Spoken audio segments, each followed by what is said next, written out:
How to use the Fibonacci retracement tool. First things first, we need to find a clear trend. In this example, you can see a clear trend with a swing high and a swing low. The next step is to drag your Fibonacci retracement tool from the swing low to the swing high. One common mistake that I see a lot of traders making is that they drag from the candle's body rather than the candle's wick. The price didn't T-stop here. Sure might have ended up here, but this was not the highest it went. So when making your Fibonacci levels, make sure you're going all the way to the wick. So once you have dragged your Fibonacci retracement tool from the swing low to the swing high, it's time to understand how to read these levels.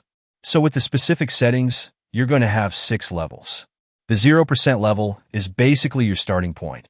The other 5 levels are your pullback levels, meaning that if price hits one of these levels and respects it and starts reversing, it's very likely that it'll go up to the next highest level or even higher.